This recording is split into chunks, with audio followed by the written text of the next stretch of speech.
দুনিয়ার ব্যাপারে বুঝেন, আরো দেখেন, আরো ভাবেন, একজন একজন করে ভাবেন।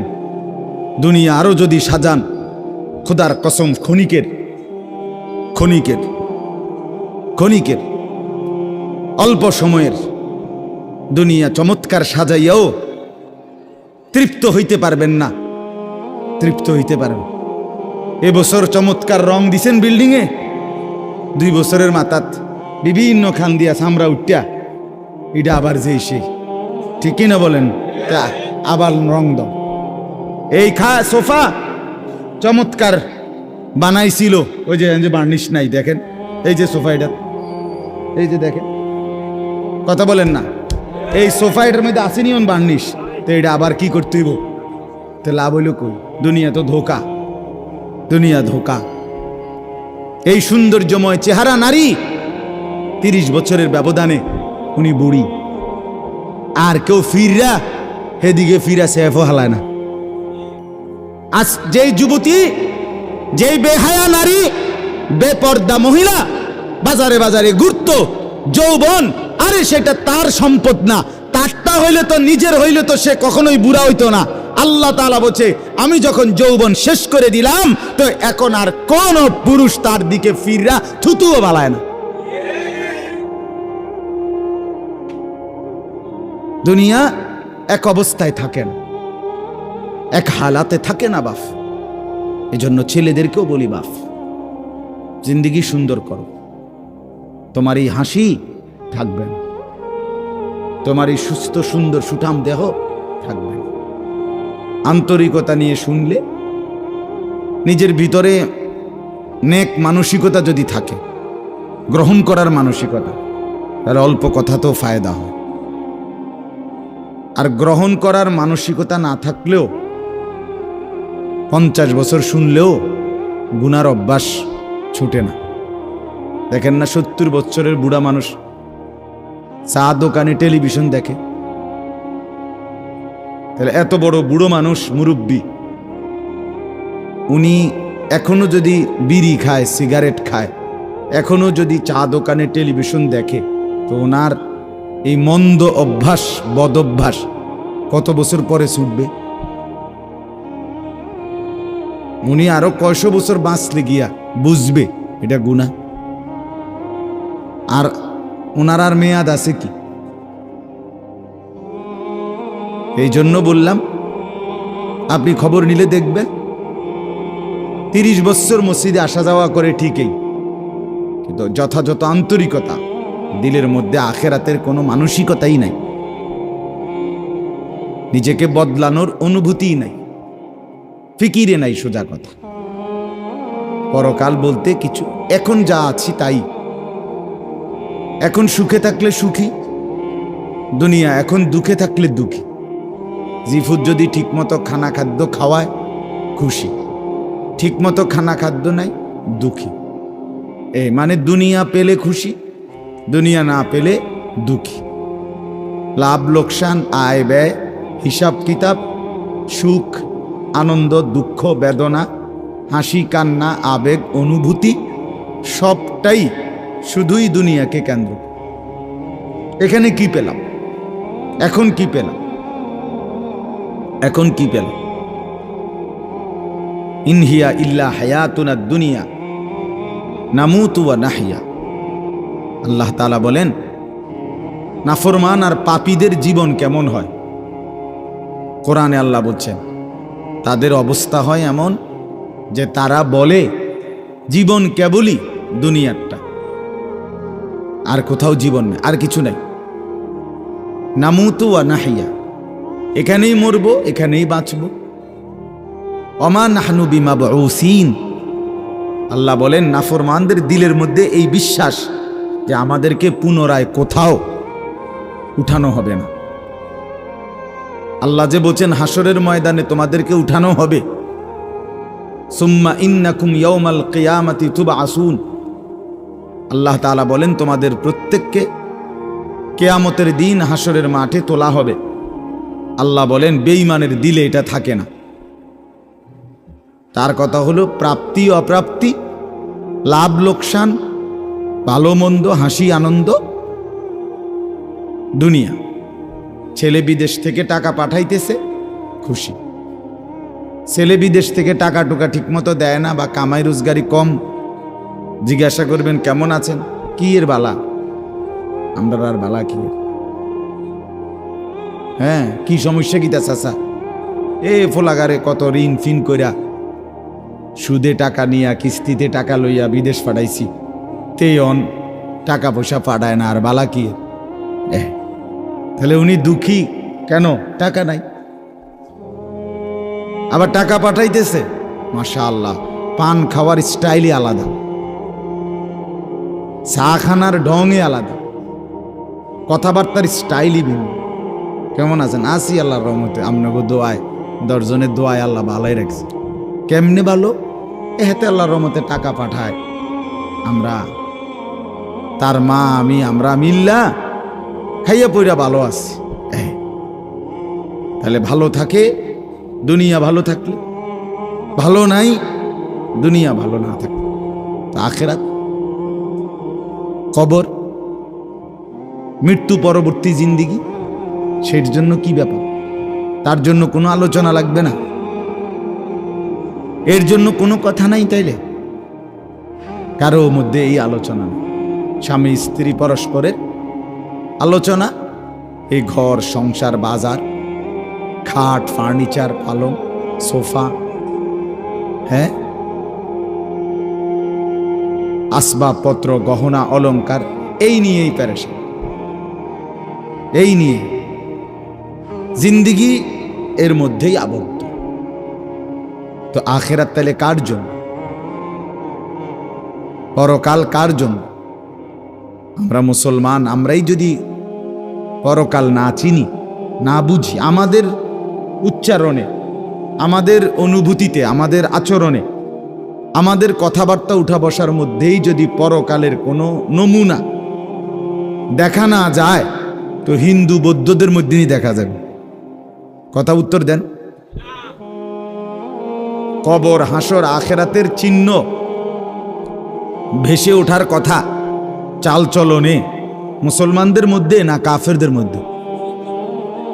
মুসলমানদের মধ্যে। কথা তো ছিলই। আল্লাহর প্রিয় বান্দারা, অসংখ্য আল্লাহর নেক বান্দাদের জীবনে আছে রাত্রিতে ঘুমাইতেন না। জিজ্ঞেস করতে কেন ঘুমান না? বলছে জাহান্নামের ভয় ঘুমাতে দেয় না, কবরের ভয় ঘুমাইতে দেয় না। হযরত আবু বকর সিদ্দিক রাদিয়াল্লাহু তাআলা আনহুর মতো সাহাবী আফসুস করে বলতেন, হায়, আমি যদি একটা গাছের পাতা হতাম, আমাকে যদি একটা চতুষ্পদ জন্তু, গরু কিংবা ছাগল, সেই পাতাটা যদি খেয়ে ফেলত, অর্থাৎ আমি যদি মানুষ না হতাম। অথচ কি পরিমাণ আমলের অধিকারী ছিল। হযরত ওমর রাদিয়াল্লাহু তাআলা আনহুর চেহারা, কপালের দুই পাশ থেকে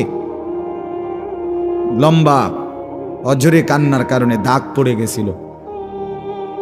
হযরত ওমর রাদিয়াল্লাহু তাআলা আনহুর ইন্তেকালের মুহূর্তে হযরত আব্দুল্লাহ ইবনে আব্বাস সাহাবী, তিনি বলছিলেন, আপনাকে আল্লাহ তাআলা অনেক মর্যাদা দিয়েছেন, আপনি 10.5 বছর মুসলমানদের খলিফা ছিলেন, আপনার মাধ্যমে আল্লাহ তাআলা দিক দিগন্ত মুসলমানদের বিজয় দান করছেন।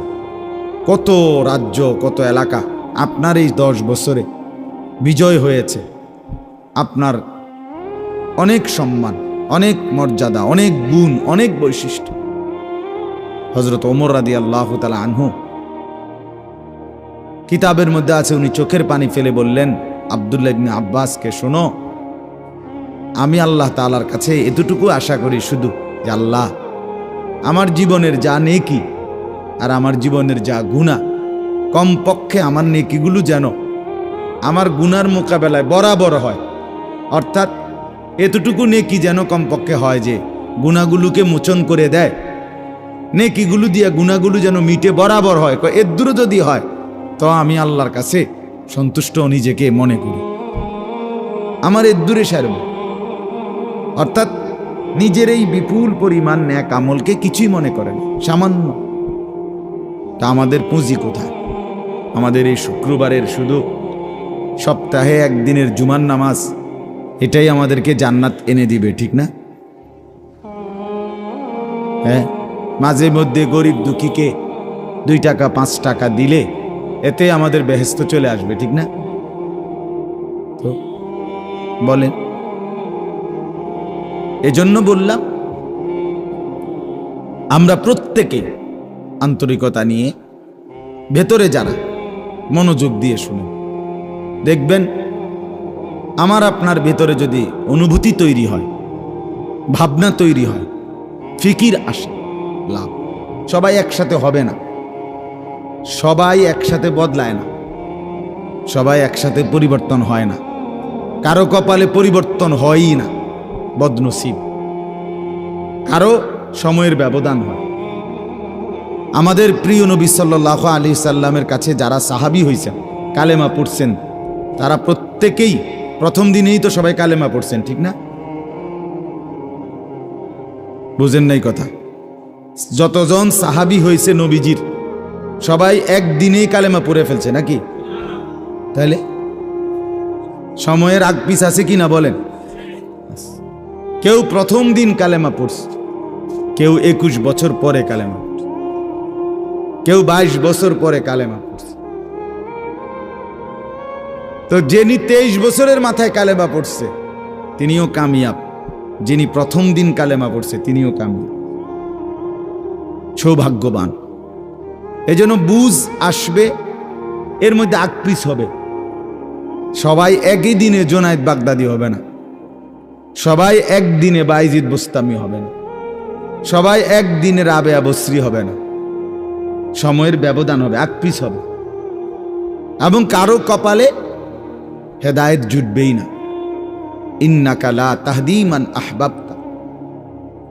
আল্লাহ তাআলা আমাদের নবী সাল্লাল্লাহু আলাইহি সাল্লামকে বলছেন, আপনি খুব চাইলে, ভালোবাসলে আপনি নিজে কাউকে হেদায়েত দিতে পারবেন না, সেখানে আমি কি? কথা বলেন না। সেখানে আমাদের কোনো পাত্তা আসেনি কোনো। খুদ রসুলকে আল্লাহ বলছে, হে নবী আপনি চাইলে হবে না, আমি চাইতে হবে।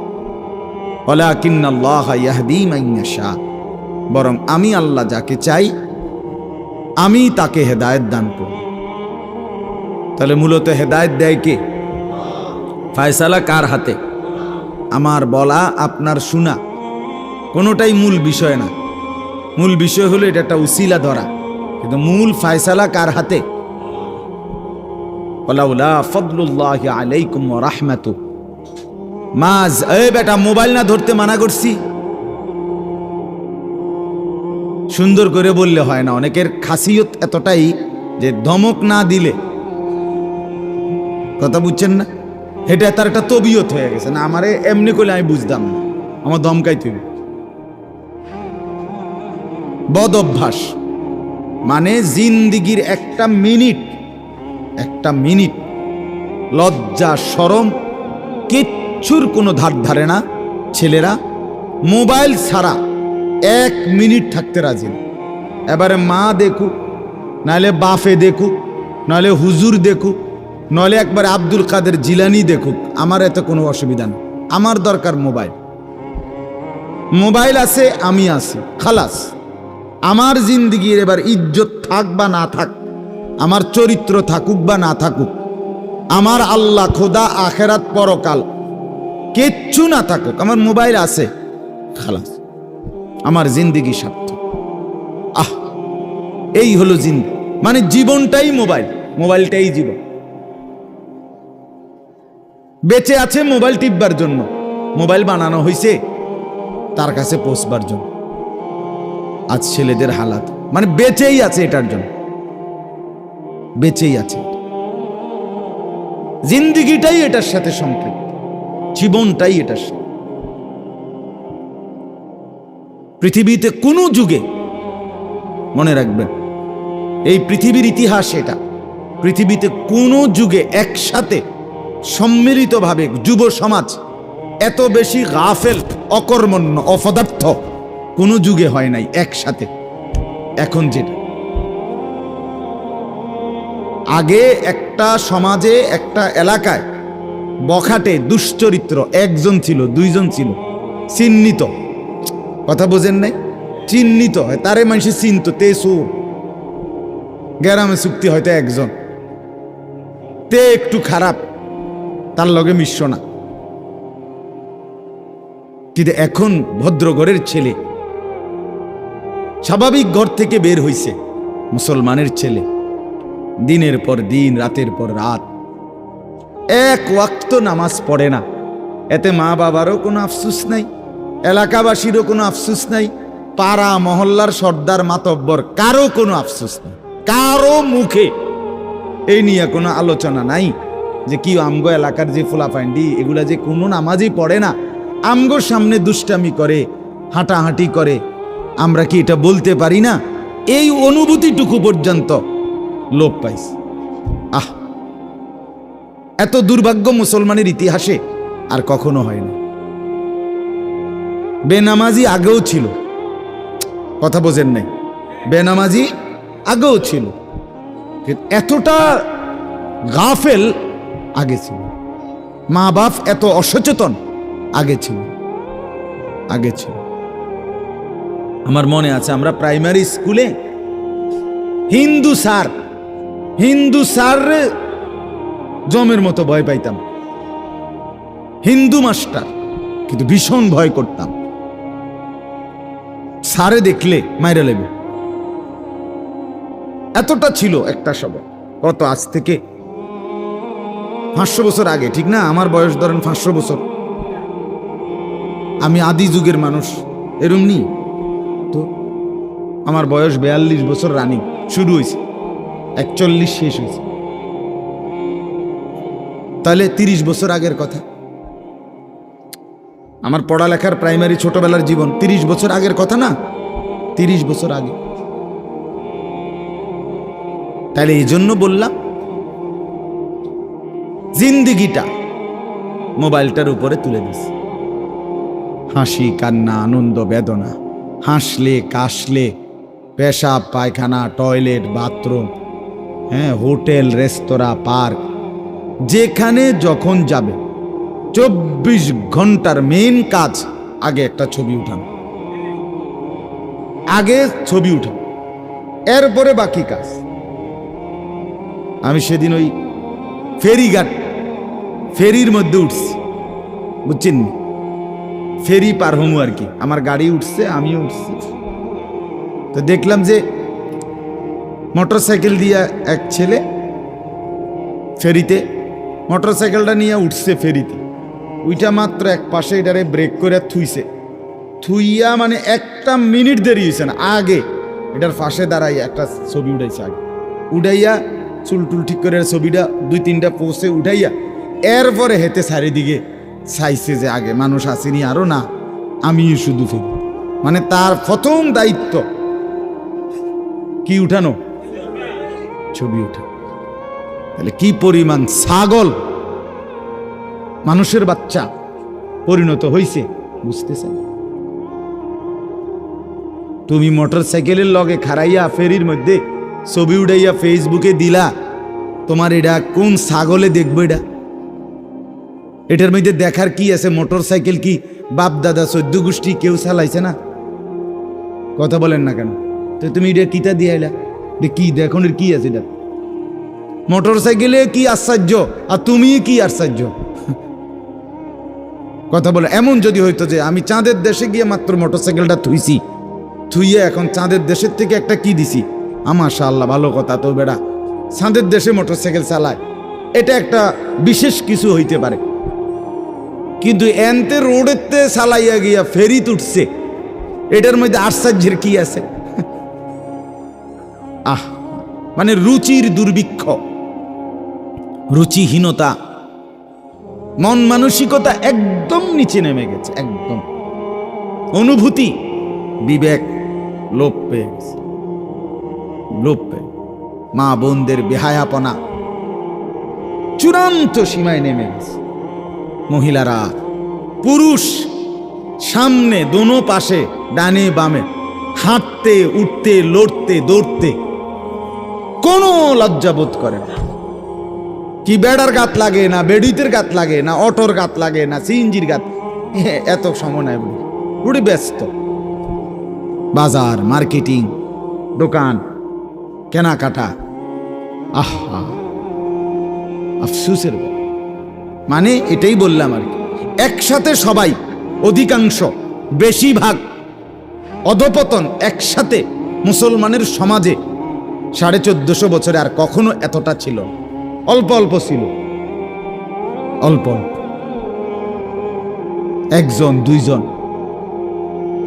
বেপর্দা নারী, বেহায়া মহিলা, লজ্জা শরম কম, এরম বেডি ছিল একজন দুইজন, 2 গ্রামে 4 গ্রামে। কিন্তু মা বোনদের এখন বাজার আর মার্কেটিং দেখলে মনে হয় না আপনি জিগাইয়ের খবর লইতে বোঝে আপনি বাইক থাকেন কোন টাইমে, সপ্তাহে কোন দিন আপনি বাড়িতে থাকেন কখন, আপনি আপনি শনিবারও দেখবেন এবড়ি বাজারে, রবিবার, সোমবার, মঙ্গলবার, বুধবার, বৃহস্পতিবার, শুক্রবার, শীত, গরম, রোদ, বৃষ্টি, বান, তুফান, ঘূর্ণিঝড়, টর্নেডো, সাইক্লোন, সিডর, মহামারী, করোনা, আরো যদি কিছু থাকে, উনি মার্কেটে যাবে, বাজারে যাবে। আহা, আফসোসের ব্যাপার, আফসোসের ব্যাপার, আফসোসের ব্যাপার। আমরা অতিরিক্ত আত্মবিস্মৃত জাতি হিসেবে পরিগণিত হচ্ছি। তো বলতেছি ইনশাআল্লাহ, আমি এই কথাগুলো বললাম, অর্থগুলো আমরা বেফিকির হয়ে গেছি। মুসলমানের সবচেয়ে বড় সম্পদ, এক মুমিনের সবচেয়ে বড় সম্পদ, আল্লাহ নবী সাল্লাল্লাহু আলাইহি সাল্লাম 23 বছরে সাহাবায়ে কেরামের জীবন এবং দিল অন্তরে আখিরাতকে বসায় দিয়েছেন। তারা যেন 24 ঘন্টা রাতে কিংবা দিনে, হাঁটতে কিংবা বসতে, ঘরে কিংবা বাহিরে, আখিরাতকে সামনে নিয়েই জীবনটা সাজাইছেন, জীবনটা সাজাইছে। কোরআনুল কারীমের শুরুতে আছে সূরা বাকারার মধ্যে আল্লাহ তাআলা বলেন, অবিল আখিরাতি হুম ইউকিনুন, মুত্তাকি বান্দা কারা, কোরআন থেকে হেদায়েত পাবে কারা, কোরআন বুঝবে কারা, আল্লাহর পক্ষ থেকে হেদায়েত পাবে কারা। আল্লাহ বলেন এই গুণ যাদের, তাদের মধ্যে একটা হলো যারা আখিরাতের ব্যাপারে ইয়াকিন রাখে। ইয়াকিন শুধু বিশ্বাস না, বিশ্বাসটা একদম দিলের মধ্যে ইয়াকিন। আগুন জ্বালাইয়া ফেলে, এটা শুধু আমাদের ধারণা না, এটা আমাদের ইয়াকিন। ঠিক কি না বলেন না? পানি ডুবাইয়া ফেলে, এটা আমরা শুধু ধারণা করছি না, বিষয়টা আমাদের এটার মধ্যে দিলের মধ্যে কি আছে? ইয়াকিন আছে। বরফের মধ্যে ঠান্ডা লাগে, এটা আমাদের ধারণা না, এটা আমাদের কি? ইয়াকিন। তার চাইতে বেশি ইয়াকিন আল্লাহ বলে যার অন্তরের মধ্যে আখিরাতের ব্যাপারে, সে মুত্তাকি, সে আমি আল্লাহর পক্ষ থেকে হেদায়েত প্রাপ্ত, সেই সফল, সেই জান্নাতি। ইয়াকিন পর্যায়ে থাকতো, মানে 1 সেকেন্ড আমি যদি দুঃখে পড়তে পড়তে পড়তে জীবনের কোনো চাওয়া পাওয়া পূরণ নাও হয়, কিচ্ছু জীবনের আশা, কত সময় কত কিছু চাইছি, কিছুই পূর্ণ হইল না, খোদার কসম তবুও বিশ্বাস করতে হবে আল্লাহই সত্য, আখিরাতই সত্য। আবার পেতে পেতে আমি যদি গোটা দুনিয়াও পেয়ে যাই, তবুও আমাকে বিশ্বাস করতে হবে এটা স্থায়ী না, এটা কিছুক্ষণের, আমার আল্লাহই সত্য, আখিরাতই সত্য। যার কারণে সাহাবায়ে কেরামের মধ্যে যারা প্রচন্ড গরিব ছিলেন, ওনারাও শতভাগ বন্দিগি করছেন। সাহাবায়ে কেরামের মধ্যে যারা ভীষণ ধনী ছিলেন, তারাও শতভাগ বন্দিগি করছে। হযরত ওসমান রাদিয়াল্লাহু তাআলা আনহু ধনী ছিলেন। হযরত আব্দুর রহমান ইবনে আউফ রাদিয়াল্লাহু তাআলা আনহু অনেক বড় ধনী ছিলেন। 100 উট ওই জামানায়, নবীজির জামানায়, নবীজির ইন্তেকালের পরে এক সালানে 100 উট বোঝাই মাল হযরত আব্দুর রহমান ইবনে আউফের মদিনার বাজারে সালান ঢুকতো, পাইকারি মাল আসতো 100 উটে করে। সেই যুগে, আজ থেকে 1300 বছর 1400 বছর আগে, আপনি বলেন তো কি পরিমাণ ধনী ছিলেন তিনি। একদিন শুধু হযরত আয়েশা রাদিয়াল্লাহু তাআলা আনহা, নবীজির স্ত্রী, বলছিলেন, আব্দুর রহমান, তোমার এই বিপুল মাল এগুলার হিসাব দিতে দিতে তুমি তো হাসরের ময়দানে ফুলসিরাত পার হতে গিয়া তোমার কোমর বাঁকা হয়ে যাবে। আমরা কিতাবে পড়ছি সাহাবী আব্দুর রহমান ইবনে আউফ, ওনার উট 100 উটের মাল মদিনার বাজারে পাইকারি চালান নামাইতেছিল। তখন উনি এই সময় শুনছে এই কথাইটা ওনার কানে আসছে, সাথে সাথে সবাইকে ডেকে বলছে, ব্যবসায়ীদেরকে, বাজারের লোকদেরকে, তোমরা সবাই সাক্ষী থাকো। আমি আব্দুর রহমান আল্লাহকে কসম করে সাক্ষী রেখে বললাম, এই 100 উট বোঝাই মাল সহ আমি আল্লাহর রাস্তায় সদকা করে দিই। বিনিময়ে তবুও আমি কিয়ামতের দিন আখিরাতে ফুলসিরাত বাঁকা হইয়ে পার হইতে চাই না, সোজা হইয়া পার হইতে চাই। আখিরাত হারাইতে চাই না, পরকাল হারাইতে চাই না। দুনিয়া হারাই ফেললাম, দুনিয়া হারিয়ে ফেললাম। দুনিয়ায় কোনো লস নাই, কারণ দুনিয়া পুরাটাই লস। আলগা লস আবার কি থাকে? কথা বুঝেন নাই আপনি? দুনিয়া পুরাটাই কি লস, আলগা লস কি থাকে? বিশ্বাস করে 500 টাকা জাগাত লস খাইলাম না রে মিয়া, দুনিয়া পুরাটাই লস। সোফা এটা পুরাটাই লস, কারণ এটা কোনো আখিরাতে যাবে না। কথা বলেন না কেন? এই দামি বিল্ডিং এটা পুরাটাই লস, এটা যাবে না, এটা যাবে। কিন্তু সেজদা পুরাটাই লাভ। এটা একটা সেজদা দুনিয়াতেও কল্যাণ আনবে, আখিরাতেও জান্নাত আনবে। এটা লাভই লাভ, এটা লাভই লাভ। এজন্য সবাইকে বললাম, শুনেন সবাই, কিন্তু সবাই বদলায় না কা, এটা আপনার ভাবার দরকার। আপনি বদলাবেন কিনা সেটা ভাবার দরকার। সবাই লইয়া চিন্তা করলে একসাথে, যে যেদিন আমরার গ্রামের সবাই ভালো হবে, নামাজি হবে, সেদিন থেকে আমিও পড়মু, তাইলে হইতো না। আপনি জীবনও পারতেন, তাইলে পারতেন না। আপনি আগায় যাইতে হবে আলাদা, অন্যকে ডাকতে হবে আল্লাহর দিকে, কিন্তু নিজেকে বাদ দেওয়া যাবে না। নিজের জীবন গঠন করতেই হবে, নিজের জীবন। আমি আপনাদের সবাইকে বললাম এশার নামাজ পড়েন। এখন সবাই পড়লো না দেখে বুঝি আমি পড়তাম না। কথা বলেন না কেন? সবাই পড়ছে না দেখা আমিও পড়তাম না, এটা কথা? এটা কোনো যুক্তির কথা হলে উনি কথা বলেন। এই জন্য বললাম এটা গুরুত্বপূর্ণ। আমরা এটা বুঝি কম। আমরা শয়তানে বুঝাই দিছে, ইবলিসে, যে বলবি কি করমু, গ্রামের সবাই এটা কয়, 10-এর এটা মানুষের, এইটা এই মানুষের উপরে বলে, সবাই বলছে। সবাই বললে কি হয়েছে? তাই বলে আপনি, সবাই বলছে পানির ঝাঁপ দিতে, এজন্য আপনি পানিতে ঝাঁপ দিবেন? সবাই বলছে আগুনে পড়তে, এজন্য আপনি আগুনে পড়ে যাবেন? কোনো বাস যদি অ্যাক্সিডেন্ট হয়, 50 জন যাত্রীর মধ্যে যদি 49 জনও মারা যায়, আর একজন লোক যদি বুঝে সে বাঁচতে পারবে, বের হইতে পারবে, এই কারণে সে যে না, 49 জন মরে গেছে, যেহেতু আমার আর বাচ্চা লাভ কি, আমিও মরে যাই, এটা নিয়ে কই বসে, সে কি একা হলেও বাঁচতে চাইবে না? তাহলে আপনি জাহান্নাম থেকে বাঁচতে চাইবেন না কেন? সেটা কি আগুন না? সেটা কি এর চাইতে বড় বিপদ না? তো এজন্য কোরআনুল কারীম আল্লাহ তাআলা বলছেন, প্রথমে সবার কথা বলার আগে বাই সিরিয়াল নবীজিকে, ইমানদারদেরকে সবার কথা বলছে, কিন্তু সবার আগে বলছে কু আনফুসাকুম। আগে এটা বলে নিছে, আগে নিজেকে বাঁচাও, এরপর ও আহলিকুম, পরিবারকে বাঁচাও, এরপর লিতুনদিরা আহলাল কুরা, লিতুনদিরা উম্মাল কুরা ওমান হাওলাহা, নিজ এলাকা এবং তার আশপাশের মানুষকে বাঁচাও, এরপরে বাঁচাও। তাহলে এটা পরে ধীরে ধীরে, আগে নিজেকে বাঁচাও, এরপর পরিবারকে বাঁচাও। ওয়া আনদির আশিরাতাকাল আকরাবিন, এরপর আত্মীয় স্বজনদেরকে বাঁচাও, এরপর মহল্লাবাসীকে বাঁচাও, এরপর গোটা পৃথিবীবাসীকে বাঁচাও। ধীরে ধীরে আগাও, ঠিক আছে, সেগুলোর মধ্যে কম বেশ হইতে পারে, কিন্তু নিজের ব্যাপারে এক বিন্দু ছাড় দিও না, নিজের ব্যাপারে কোনো কমতি করো না। এটা আল্লাহর চাহিদা।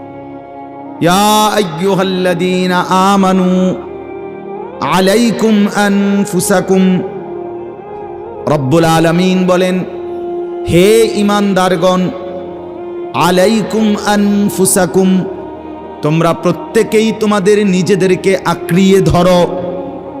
আলাইকুম আনফুসাকুম, নিজেকে মজবুত করে ধরো। লা ইয়াদুররুকুম মান দাল্লা ইযা ইহতাদাইতুম, আল্লাহ তাআলা বলেন যে যদি তুমি তোমাকে নিজেকে মজবুত করো, সাজিয়ে তোলো, গড়ে তোলো, আল্লাহ তাআলা বলেন এবার যদি গোটা পৃথিবী গুমরা হয়, খোদার কসম আল্লাহ বলেন তোমাকে আর কেউ পথভ্রষ্ট করতে পারবে না, পথভ্রষ্ট করতে পারবে।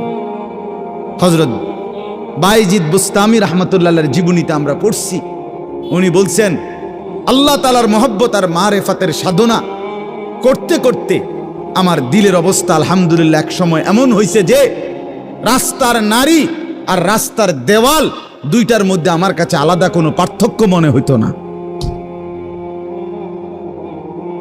আমাদের পাকিস্তানের বিশ্ববিখ্যাত দাঈ, দাওয়াত ও তাবলীগের মুরব্বী হযরত মাওলানা তারেক জামিল সাহেব দামাত বারাকাতুহুম বলেন, দীর্ঘ 25 বছর টানা পৃথিবীর কত দেশের আমি ঘুরছি, উনি সারা বিশ্ব ঘুরে প্রমাণ বয়ান করেন যে এই 25 বছরের ভিতরে আমি আল্লাহকে সাক্ষী রেখে বলতে পারি একবারের জন্য আমার চোখ কোনো ভিন নারীর দিকে ইচ্ছা করে আমি তুলিনি। হ্যাঁ, আমার শায়েখ আরিফ বিল্লাহ আল্লামা মুফতি মুশতাকুন নবী কাসেমি হযরতের কাছে আমি শুনছি, হযরত বলছেন যে আল্লাহ তাআলার দয়া যে রাস্তায় বের হলে মহিলা রাস্তায় হাঁটে, আমার কখনো এটা মনেই হয় না। আপনি বলবেন হ এটি বুঝি কথা, হয় এটি কথা, এটাই কথা, এটাই কথা। আপনি বলবেন এটা বুঝি সম্ভব না, আপনি নিজের ব্যাপারে নাফরমানি করে নিজেরে নষ্ট করে ফেলছেন বইলা এখন সম্ভবটা আপনার কাছে বুঝে আসতেছে, নাহলে এটাই সম্ভব, এটাই সম্ভব। হযরত ইব্রাহিম আলাইহিস সালাম বলছিলেন সারা দুনিয়াও যদি নিজের এলাকাবাসীকে, কওমকে, নমরুদকে, সবাইকে বলছে হে আমার জাতি, তোমরা যদি প্রত্যেকেই একটা একটা মূর্তি সাথে করে বগলের তলে আইনা আমার সামনে স্তূপ দাও, তাহলে এই লক্ষ মূর্তিও যদি আমার সামনে আইনা থও আর এটার উর্ফে যদি আমারে দাঁড় করাও স্তূপের উপরে, হযরত ইব্রাহিম বলছিলেন খোদার কসম আমি সেই মূর্তির স্তূপের উপরে দাঁড়িয়েও বলবো লা ইলাহা ইল্লাল্লাহ, লা ইলাহা, আল্লাহ ছাড়ার কোনো ইলাহ নেই, আমি আমার আল্লাহকেই ডাকব। আমরা কিতাবে পড়ছি রাসূলুল্লাহ সাল্লাল্লাহু আলাইহি সাল্লামের একজন নওজোয়ান যুবক সাহাবীকে খ্রিস্টান যুদ্ধে খ্রিস্টান সৈন্যরা বন্দী করছিলেন। খ্রিস্টান সেনাপতি এতটা সুন্দর ছিলেন, উনি নিজের মেয়েকে বিয়ে দেওয়ার জন্য খ্রিস্টান সেনাপতি ওই যুবক সাহাবীকে প্রস্তাব দিছিলেন, তুমি আমার ইসলাম ছেড়ে খ্রিস্টান ধর্ম গ্রহণ করো, আমার সুন্দরী রূপসী কন্যা তোমাকে বিয়ে দেব। তিনি বলছেন আল্লাহর কসম আমি তো গোটা পৃথিবী ত্যাগ করতে পারি কিন্তু ঈমান ছাড়তে পারি না। তখন বন্দী করে রাখছে নিজের রূপসী মেয়েকে 3 দিন আবদ্ধ ঘরে। ওই সেনাপতি নিজের মেয়েকে বলছে তুই তার সাথে একাকী থাক 3 দিন, যে কোনো মূল্যে তুই তাকে অপকর্ম করতে চেষ্টা কর। 3 দিন পরে সেই মেয়ে ওই আবদ্ধ ঘর থেকে বের হয়ে বলছিল বাবা ইন্নাহু হাজারুন আম শাজারুন, আল্লাহর কসম বাবা আমার মনে হয় যেই লোকটা এটা হয় পাথর নয়তো কোনো গাছ। লা ইয়ালতাফিতু ইলাইয়া মাররাতান সে তো আমার দিকে একবারের জন্য এক নজর ফিরেও তাকায়। মানুষের কোনো অনুভূতি তো নাই মনে হয় তার মধ্যে। কেউ যখন নিজেকে গঠন করে, গোটা পৃথিবী নাচলেও তার আর অসুবিধা হয়। আলহামদুলিল্লাহ, আমরা যারা মাদ্রাসায় পড়ছি, আমরা এটা দিল থেকে বলতে পারি, আমরা যারা মাদ্রাসায় পড়ছি ছোট্টবেলা থেকে, আজকের এই পৃথিবী পোশাকে, কাপড়ে, লেবাসে, ডিজাইনে, রঙে, ঢঙ্গে আরো যদি মনে করে ফ্যাশনেবল, আরো বলে আধুনিক হয়ে গেছে, আল্লাহর কসম আমরা এই সমস্ত আধুনিকতার সামনে দাঁড়িয়ে আমাদের এই পাঞ্জাবি, টুপি, দাড়িওয়ালা পোশাককেই সর্বশ্রেষ্ঠ সুন্দর মনে করি। আমরা মনে করি দাড়িবিহীন চেহারা সুন্দর নয়। আমরা মনে করি এই বখাটে চুল, সেলুনের চতুর্দিকের যে কাটিং, এগুলো কোনো চুলও না, চুলের জাতও না, এটি কোনো মানুষের বাচ্চার চুল না, কোনো মানুষের সাওয়ার চুল না, এগুলো কোন সুস্থ স্বাভাবিক, মাতাল হয় নাই, পাগল হয় নাই, স্বাভাবিক কোন মানুষের চুল এত বিকৃত কালারের হইতে পারে না, ডিজাইনের হইতে পারে না। আর সে তো মুসলমান, মুসলমানের চুল এমন হবে কেন? ইহুদিটা হইতে পারে, সেটা তাদের ব্যাপার, খ্রিস্টান হতে পারে তার ব্যাপার, হিন্দুর হইতে পারে সেটা তার ব্যাপার, কিন্তু আমার মুসলমান, আমার যুবকের চুল এমন হবে কেন? মূল কথা হইল আত্মমর্যাদাহীন, বেগায়রত, আত্মসম্মান বোধ নাই, নিজের পরিচিতি নিজের কাছে নাই, নিজেই নিজেকে চেনে না। সে কার সন্তান, মা কে, বাবা কে, ধর্ম কি, তার আল্লাহ কে, তারে বানিয়েছেন কে, তাকে কাকে মানা উচিত, কাকে অনুসরণ করা উচিত। আজকে টেলিভিশনের অব্যাহত প্রচারণা, দুশ্মনের অব্যাহত টানা লাগাতার প্রচারণা আমাদের নারী পুরুষকে বেসামাল বানায়। সবাই মিলে পাগল যে কাফেরের মতো সাজো, দুশ্মনের মতো সাজো,